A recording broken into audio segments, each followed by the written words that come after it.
We are live. All right, Mama, we're all crazy now. It's Rich and me. Look, that's vinyl. Hello, guys. That's my original still. That's impressive. So that's like little Rich left after school one day in 1984, went and bought that at a record town or something. 83, right? Yeah, it came out in 83. Yeah, 83, 84. Yes, it was 83. Yeah. Anywho, yeah, you know me, I'm Jack Mangan. I got the Primus shirt. It's just Rich and me tonight, so you know you have to be entertained by that. We're talking about these articles at the Metal Hall, and that's why I held up the Metal Health. Yeah, so basically the deal is Rich and I are writing articles for the Metal Hall of Fame. There are two categories of articles. There's Metal Legacy and Metal Today. Right. And so while I do this, Rich, why don't you tell the fine folks what that's all about? Okay. So there's two, as I'm looking at it right now, there's two article topics that you can go to, Metal Legacy and Metal Today. So the Metal Today is focused on sorry, this echo. We're getting an echo. What happened? We're all done. Fix it. Pay no attention. Pay no attention. We're good. Keep going. So Metal Today is all the bands from the past 10, 15, 20-ish years, 2000s. So the first article that I wrote, which Jack, you saw that, correct? The first one that you wrote, yes, about the Metal Today. Right, with the new wave of traditional metal, which would be bands like Stryker, Enforcer. Who else did I include in that first article? I got to go back to it now. Night Demon. Night Demon, yeah. But some of these bands have been around for a long time now. They're around for over 10 years already, you know? Right. But they're still considered new because they are new bands. They're newer, you know? Hence Metal Today. So new wave of traditional heavy metal, that's what I called it. So the first one, there's two of them up there. I got Stryker, Enforcer, and Night Demon. And then the other one is White Wizard. Do you know any of these bands, by the way? You know a couple of them, right?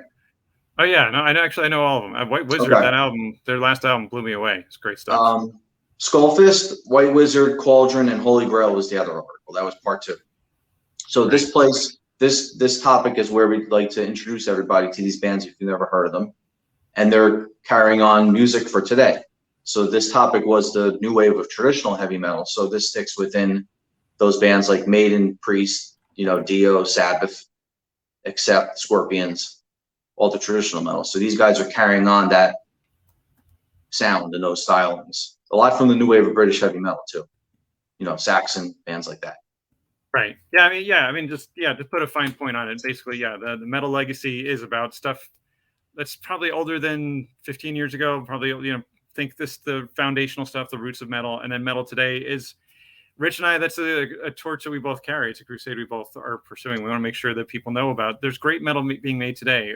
I hate it when people say, I hate when people say, "Oh, there's no good music," or "Oh, metal sucks now." Like, no, it doesn't. It doesn't. And it's still around. There's new music. Like we're saying, there's not just the old bands. The old bands are great. We love them. But there's got to be the new generation, the new bands that carry on these sounds and these styles and these genres. Right.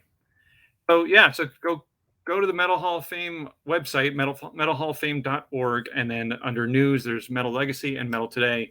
Right. Some great articles. And actually, so what you're watching right now, Rich and I are going to, we were behind the eight ball a little bit, but we're going to catch up to ourselves. Each month, we're going to put out new articles, and we're going to do a live stream dedicated to the topic to those topics. And we're going to dedicate each episode to those topics. But that's basically what we're doing. So if you have today, the first one we published was about Quiet Riot, Come On, Feel the Noize, and just which was the one that you wrote. That was the one you wrote. I did the two new wave of traditional heavy metal ones. You did the Quiet Riot one. Exactly. We're just going to do them in the order that we posted them. So Rich's is going to be next. I think Rich will be probably the next too. The new wave of traditional heavy metal is going to be the next one. So that'll be our next topic. So if you're down with new and current bands, by all means, jump on and join us. And if you have, since today we're talking Quiet Riot, we're talking Come On, Feel the Noize, Metal Health, and really, you know, all about Quiet Riot's history. Because actually, it's timely that we're talking about this because they're playing their very first shows with Rudy Sarzo back in the band this week. So, you know, this is it's good timing for it. So awesome. The Quiet Riot is still carrying on. If our regular viewers might have seen me talk to Alex Grossi a couple of weeks ago, or months ago, I guess, about who's still carrying the flag for Quiet Riot and Hookers and Blows is his fun side project he's doing. And hey, Erica Lynn, how's it going? But yeah, hey, Erica, what's up, Erica? So we're talking Quiet Riot. So I don't know. Rich, what else do you want to tell me? The single, by the way, did you mention it in your article as I'm looking at it when it was released? Yeah, that's true. I mean, if Wikipedia is right, sometimes it is, sometimes it's not. It says it came out in August '83. Okay. That's right. Yeah, that feels right. That feels about right. I know for me, I probably didn't get into it until around '84. I remember, I was definitely into Pyromania first, and then I which I looked that up, and that was February of '83. That was Photograph, and then Rock of Ages was May, and then Foolin' was September. Yeah. But the only thing which I'd like to know is, when were the videos released? Because that's when we really were exposed to these songs. The radio, yes, but MTV, that's where it exploded. So do you know, for Come On Feel the Noize, how soon after the single was released that the video was released on MTV?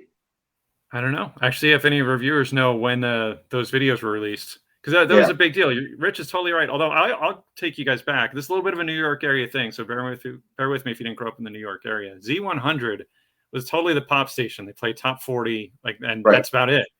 Right. I used to listen to them because they used to play these songs. They played "Come On Feel the Noize" on Z100. They did, and Def Leppard too.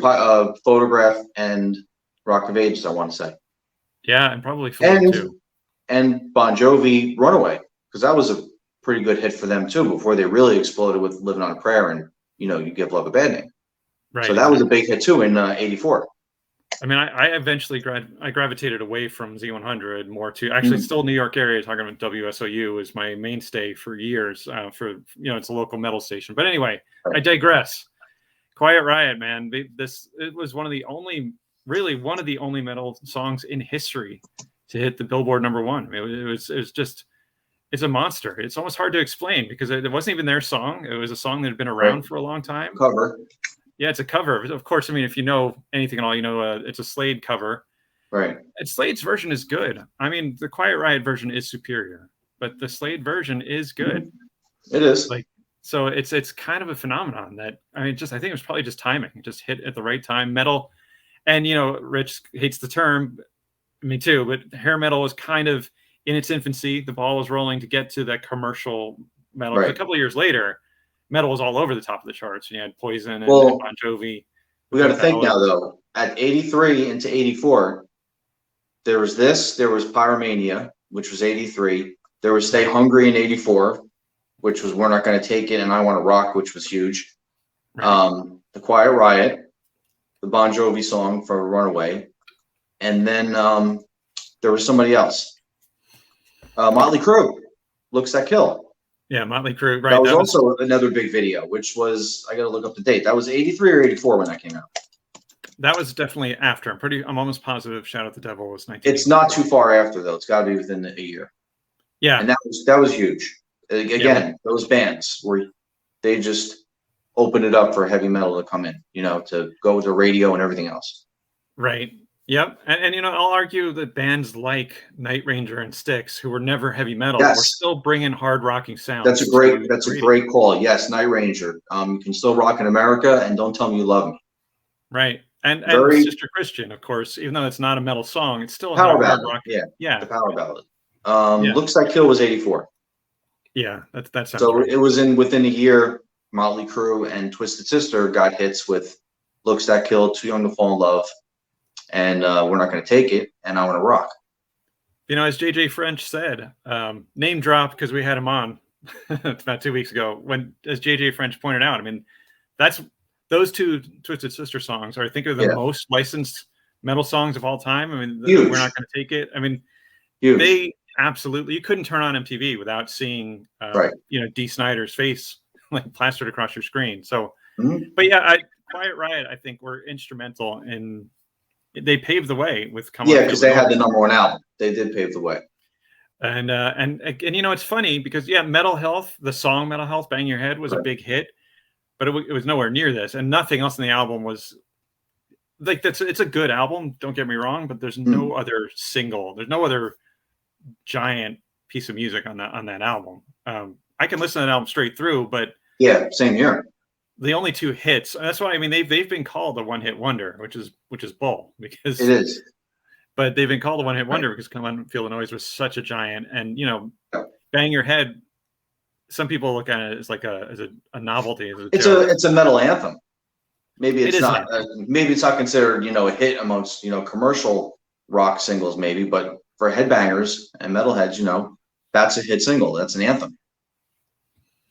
And you know, yes, the lyrics are dumb, but whatever. It's a great song. I mean, they don't all, you know, they don't all have to be Dream Theater lyrics. You know, what other songs on the album? As I'm looking at it here, like "Life's a Bitch," "Breathless," "Run for Cover," "Battle Axe," "Let's Get Crazy." Great songs. Yeah, "Slick Black Cadillac" is one I remember. Slick Black Cadillac, which you know where that comes from, right? That's from an older Quiet Riot album. Oh, I did not know that. That originally appeared on Quiet Riot 2 with Randy Rhoads, which was in '78. Yeah. But those were, you know, Japan releases, so that's why not too many people in America knew them yet. Oh, there you go. And yeah, I mean, and I'm glad you set that up. And as Patrick Thomas points out, Slick Black Cadillac. And then the last song on the album, the name I'm spacing on it, but it's a great, it was used a lot in tributes to Kevin Thunderbird. Thunderbird's the last song. Great I mean, song. it's cheesy, but you know, it still was it's pretty great. But you're right. I mean, Randy Rhoads, man, the guy was such a powerhouse. You know, in his short time he was with us, I mean, he did so much. I mean, he gets a lot of credit for Quiet Riot, even though he wasn't there for their Halcyon days. He wasn't there for their big days. I mean, we wouldn't have Quiet Riot probably without him. Exactly. And then he's on those first 2 albums. He's on Quiet Riot 1 and 2. Yeah. Which were lesser known, but yeah. And you know, it was unfortunate because Quiet Riot, after you know, they were kind of party guys, or that, especially their reputation really preceded them. They kind of got pigeonholed and made, you know, because the mainstream can't really handle heavy metal. So Quiet Riot unfortunately became kind of a punchline, and it hurt their popularity and it hurt their reputation. But you know, they continued to put out solid music. They put out some crap too, which hurt them too. But I mean, they put out some. How you feel about Condition Critical? Well, I even said it in the article that, you know, "Mama, We're All Crazy Now" is. I think it is superior. It is superior. I think I like it better than "Come On, Feel the Noize." I agree with that. That is not a controversial take with me. but Condition Critical, I think, has a little bit. It lacks a little bit of the metal edge that Metal Health has. You know? Party All Night is kind of hard to listen to because, you know, it's not. But then you got Scream and Shout on there, which is a good heavy song. Right. You know, and Sign of the Times is a great song too that opens up the album. Yeah, I'm stretching my memory back on it now. But yeah, and then, you know, QR3 was respectable. It's kind of this slide in the same direction, but The Wild and the Young, I mean, that's them live, one of my all-time favorite Quiet Riot songs, I would say. Yeah, if I see Quiet Riot live, I want to hear The Wild and the Young. I mean, you know, absolutely. But again, too many keyboards on that album. Yeah, you know, they've had but you know, I will say, kudos to Quiet Riot for keeping it going. Again, Alex Grossi and Rudy Sarzo being back in the band. Right. You know, but yeah, I don't know. I mean, what else? Like I said, like we touched on how important the song was. Well, go back to your article. What are a couple pointers that you mentioned in your article for people to read? You know, you talk about like your nostalgic connection with the song, right? Throughout your article. Yeah, but you know, for me, it was because it was instrumental in me, you know, learning what kind of music I really connected with, because I listened to everything back then. And you know, I mean, you know me, I listen to everything now, but back then I was still forming my, like, you know, Men at Work. Yeah, you're figuring out your tastes at the time. Right, exactly. Yeah, Men at Work could have ended up being my favorite band instead, but you know, Pyromania just connected with me, and then I wanted more. I wanted more like that, and that's what led me to Quiet Riot, then Motley Crue, Def Leppard, Twisted Sister. Yeah, the Twisted Sister, but then AC/DC and Iron Right, because Maiden. they had a couple of AC/DC videos too at the time. That was around the time of like Flick of the Switch and For Those About to Rock. Well, you know what though, I will say though, I didn't actually. My house. This is going to seem so archaic to anyone under 30, but my house, we didn't even have cable until I don't even know. I was like in 6th grade or so. So I would catch videos on video shows like U68. We talk a lot about U68. And but we've talked about that, but was U68 around that early? Was it around in 83, 84? I think it was, right? Yeah. Well, it wasn't. It came a couple of years later. I think it was a couple of years later. But that was plenty. That was kind of the equivalent of MTV. Right. But just a smaller channel, just not as big. Well, yeah, it was a UHF channel. Right. But for you guys, our longtime viewers know that Rich and I talk about U68 a lot. All day you couldn't see any metal, but then every single night you could see an hour of metal. So that was right. I think it was called the Power Hour, right? Yeah, the Power Hour. Yeah, and that's where you got to see the Quiet Riot and Twisted Sister, Motley Crue, Bon Jovi, but they also played what was great, Grim Reaper, See You in Hell, and Raven, On, and bands like that. So bands that MTV that weren't playing those bands yet until they had got Headbangers Ball, they were playing them on U68. So that was very cool. Got a great introduction to those other bands. Actually, I'll take you back, Rich, though. You would be lucky if you'd hear them once a month when they would play Heavy Metal Mania. Remember, they'd have different hosts every month. Like one time, Bruce Dickinson hosted. Dee Snider hosted once or twice. Dee Snider did a couple of times. Paul Stanley did a couple of times. I'm seeing 1986 here as I'm looking up, trying to find some information when it started. That's when U68 started? Maybe around there. Maybe it's a little earlier. A year or two. Yeah. Because I remember I discovered Queensryche, The Warning there. I discovered, like you said, Raven. That's right. They played The Warning and Don't Take Hold of the Flame from the live Japanese show. That's right. Yeah. TNT, yes. Razor discovered so many. What was the TNT videos? Well, it's 7 Seas. 10,000 Lovers and 7 Seas. And then, right?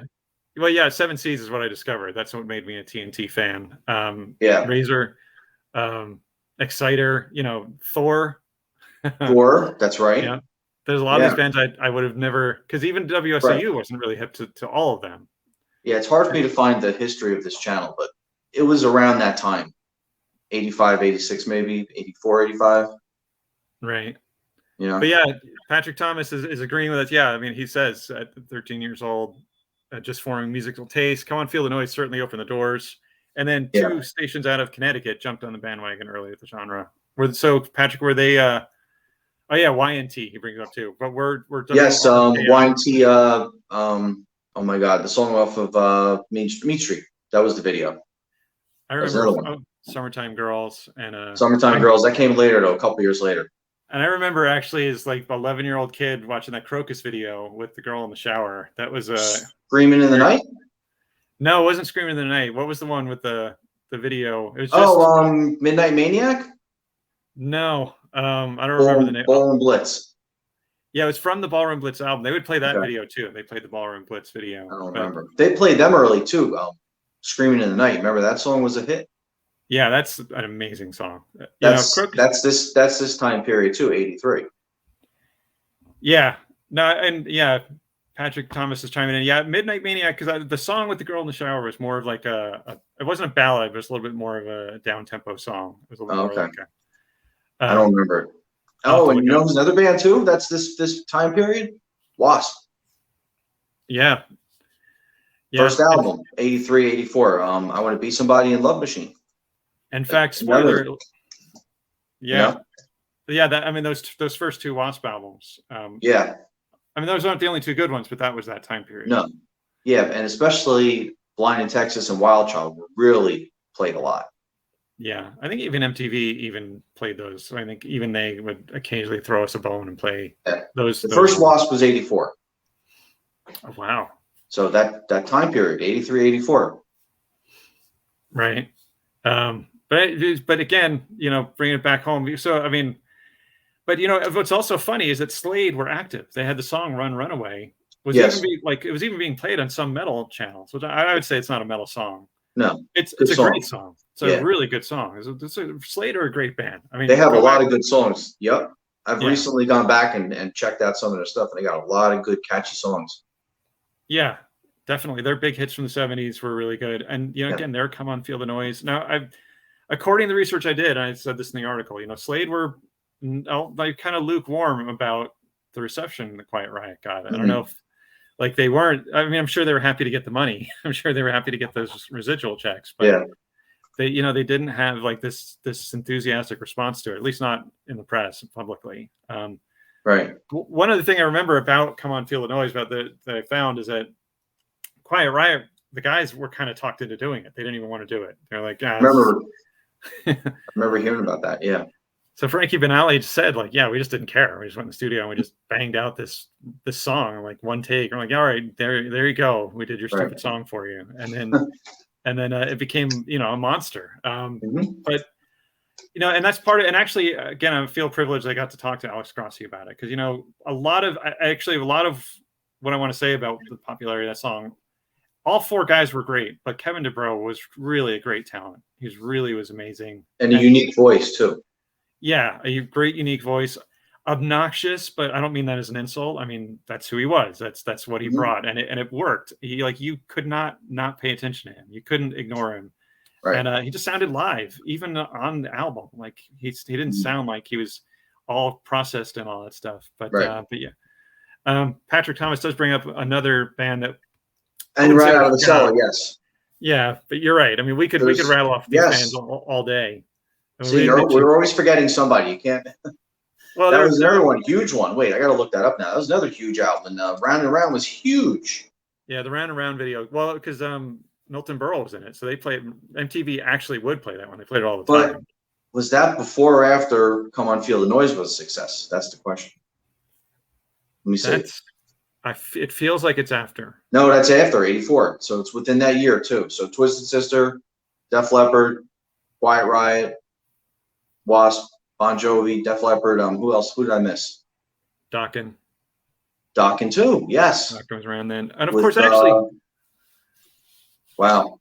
Well, another guy I need to call out. I actually did discover. I mean, maybe I should. I'm showing my youth. I'm almost 50. I'm showing my youth. I discovered Dio through MTV. I didn't know. In fact, for years, I didn't even know that guy who sang Rainbow in the Dark and Last in Line was in had been in Black Sabbath. I didn't know. Tooth and Nail was 84. Tooth and Nail was 84. Yeah. Yes. Into the Fire was 80. September. Just Got Lucky was December, and then Alone Again was March, actually, in 85. Okay. Oh, 85. Wow. Yeah, Alone Again was a monster. That was a giant. That was one of the first major heavy metal ballads that was big. One of them. Yeah, actually, you know, Patrick Thomas brings up that I've heard a lot of people talk about this. I was too young to have gone, but a lot of people saw Bon Jovi open for Rat, and they basically were like, wow, like Bon Jovi, like the whole crowd was there for Bon Jovi. It was like they were right at the time where Bon Jovi was ready to take over. They're great on those first two albums, the self-titled and 7800 Fahrenheit. Yeah, I mean they're a hard rock and heavy metal band. Yeah, they were definitely with that metal edge at the time and good hooks. You know, since we brought the conversation there, I will say that I discovered a lot of this stuff. You know, we talked about U68 radio, like some radio, some MTV, but I would just go out and buy the KTEL tapes, the KTEL Masters of Metal tapes, and this is definitely its own topic. We got to come back to this one of these times, but I had. But everything comes back to Quiet Riot, though. You know, it's all because they were, you know, like we're saying, they had that hit in that album. Right. None of this. I mean, I don't want to say none of it would have happened because I think it would have happened. It might have happened a year later with Twisted Sister or Motley Crue, or maybe Bon Jovi with Fahrenheit and In and Out of Love. Who knows? But maybe the world couldn't handle. We're not going to take it as easily without having like Come On, Feel the Noise before it. Right. Yeah, to kind of soften them up a little bit. You know. Yeah. Like Kill 'Em All was out at that time, but the world was not ready for Metallica until, you know. But to have Def Leppard and all these other bands have hits like Rat, Round and Round, or Photograph, or Come On, Feel the Noise, which was a little more accessible, but still hard edged, you know, for the radio. Think of it at the time, you have like bands like REO Speedwagon and Styx and Journey. You know, those bands were rock bands, but they didn't have that edge like all the other bands we're talking about. Right. It was definitely not. It wasn't metal. That was AOR rock, as they call it. You know. Right. Yeah, that's a good point. And I loved all definitely, that stuff. definitely a difference. You know. Yeah. And you know, I loved all that stuff then. Mm-hmm. I did go through a phase. I don't know if you did the same thing, Rich. I went through a phase where I was like, no, I'm not going to listen to anything. If it's not metal, I don't want to hear it. But you know, I eventually wised up. In the 80s, you mean, when all this stuff was really exploding?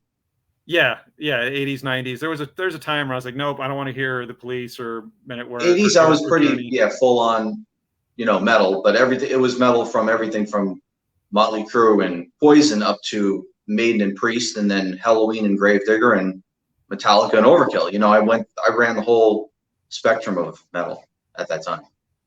Well, right. Yeah, exactly. My only rule is it had to be metal. I mean, like I said, now I you know, I'm more open-minded about it, but right, you know, right.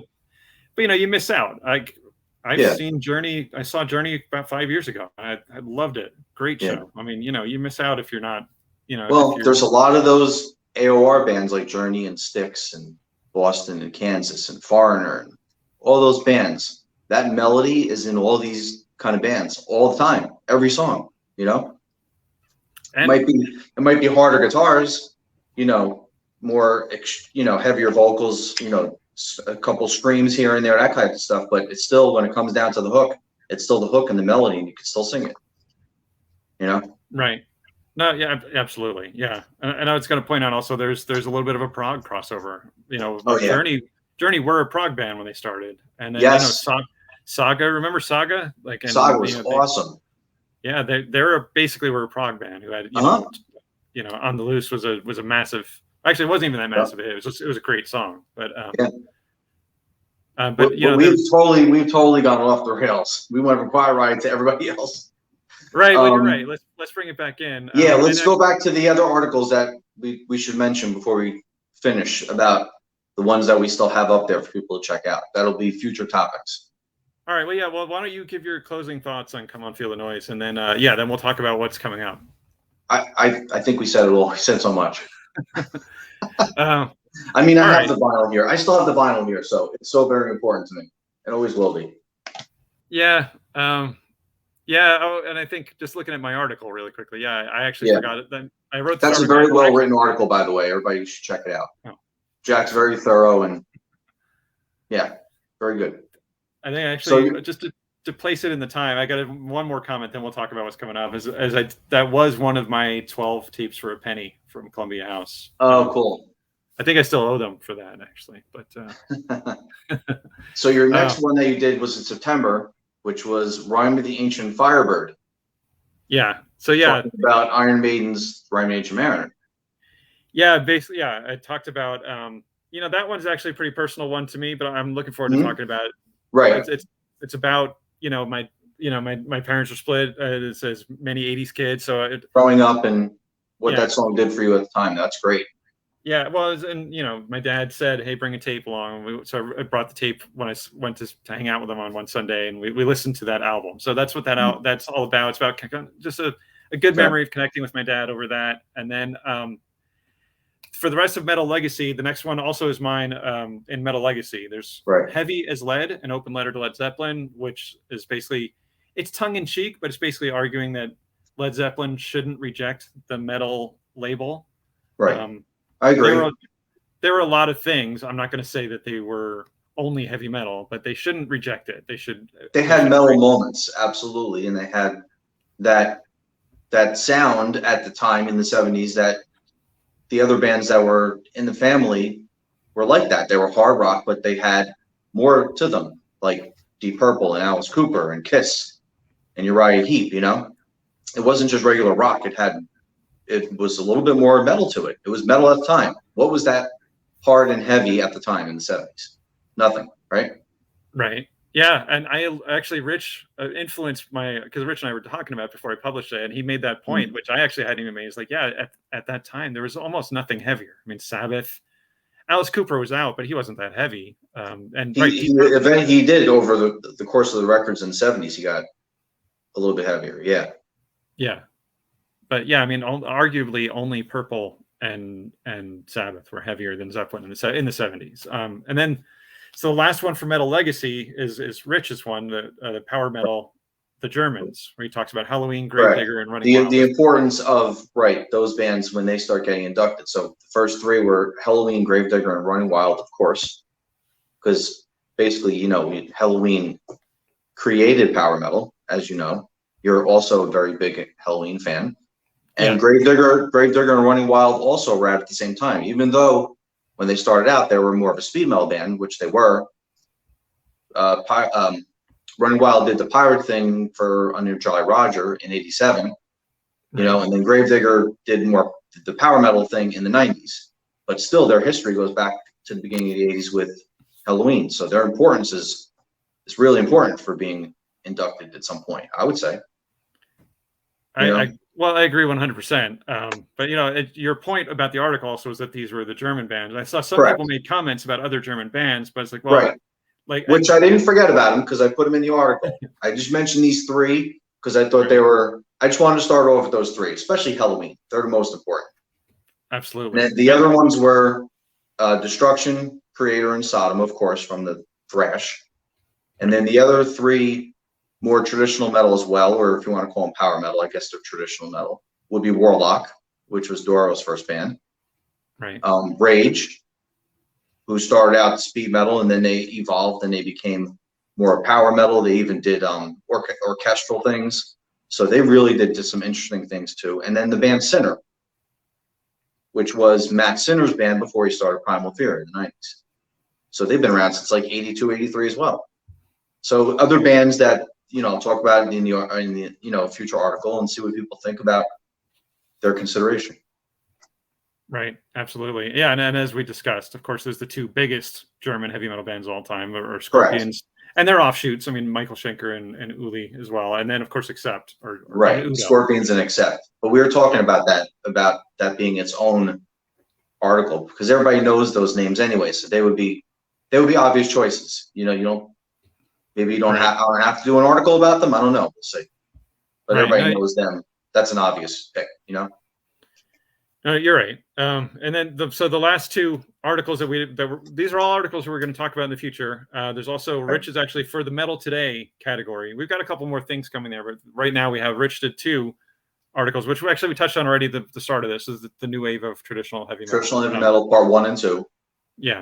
Yeah, which I think we're so these are all future episodes. We're going to talk about all these things, and we're publishing new articles every month. In fact, you're watching this on November 2nd. And but you know, so we haven't even published our articles for this month, so we're going to talk about them. We'll probably have something up before Thanksgiving. Yeah, definitely. I'm going to publish mine for this week, and I've got a couple on the can, so we're good. We're going to catch up to ourselves, but next week actually we are not going to do a topic because we might have two interviews. We have one that's I'm not going to say the name because it might fall through, but amazing interview. I'm really hoping it comes through, and then on Friday. Got Metallica are coming to talk to us about their new album, their new record deal, and just they're amazing. If you didn't see it, we've already talked to them before, but we're talking to them about their new album, which covers, which basically Metallica's thing is they mash up the Beatles and Metallica. But they're you know, it's not a gimmick. It is a gimmick, but they do it brilliantly. They're absolutely great musicians, songwriters. Yeah, they know what they're doing. So that's what we got coming up. We've got a couple other good. That's the only one I'll name by name, but we've got a couple other great interviews in the pipeline, and then topics. Rich and I are going to have topics, and we're going to have guests and all. But well, we're going to focus on these for now, just so we get the articles out there and people know about them and they're aware. Yeah, but I guess I want to say thank you for watching, especially Patrick Thomas had great feedback. And actually, if you didn't see, he brought up Priest too, which you know we can't forget that Priest did have an MTV presence, more so than Maiden. Maiden I had almost no MTV presence. You know, they were the biggest band. Priest did have Breaking the Law, and who else was at that time? Because that was Breaking the Law. What year is that? That's British Steel, which is 1980, right? That's 1980, yeah. Yeah. And Love Bites. That video was Defenders. That was 84. Yeah. And You've Got Another Thing Coming, which was the year before. That was 83, right? Yeah. Which was another big hit. Yes, so we can't forget about that. I think we were just focused on the other bands because they were a little more radio friendly, as we're saying, as compared to, Priest and Maiden, who are coming from the new wave of British heavy metal, But it's a good point. Maiden had music videos, just MTV.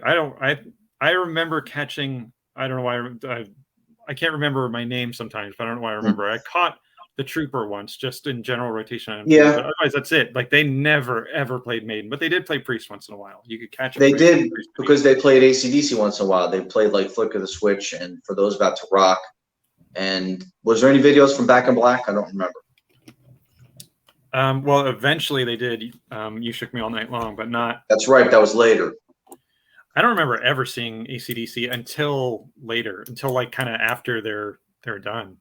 I'm pretty sure I remember seeing Flick of the Switch, but that could have been on U68 too. Yeah. Oh, yeah. Actually, I do distinctly remember all the Flick of the Switch videos was just them in a room with, like, their cabinets around them. And then Fly on the Walls, where they really played their stuff. Yes, you're they so had right. all those concept videos. They had those concept videos with the Fly, which was fun. They're playing in the so they started playing them too. Yeah, all those videos of them playing in the crappy little club. Yeah, that was good stuff. That was fun. Yeah, Rich knows my affection for the Fly on the Wall album. Yes, that would have to be a show on its own. The underappreciated Fly on the Wall. Yeah, we'll argue with the haters, but yeah, Chris Kimball makes you're right. Chris Kimball, Iron Maiden did not need MTV coverage, or they didn't need any TV coverage. It's true. I mean, they were selling out arenas, so what did they care if MTV played their videos or not? But yeah, so cool. This has been good, man. It's good talking to you, Rich. Good doing this again. Yep, same here. Thank you guys for watching. Thanks everybody for watching. Yes, we will be back next week in one form or another. Thank you, and check out those articles. Keep an eye on for them. We're gonna keep posting them every once in a while. Yeah, do check out the Metal Hall of Fame, MetalHallOfFame.org website. Check out the Metal Legacy, and it's under the news. And check out we post stuff at that site. And Metal Today, support the new music. Like Stryker has a new song out, so hopefully Stryker's gonna be putting out a new album too, very soon. Absolutely. Yeah. All right, Rich. Good talking to you, man. Good talking to you guys out there. Bye, everybody. Till next week.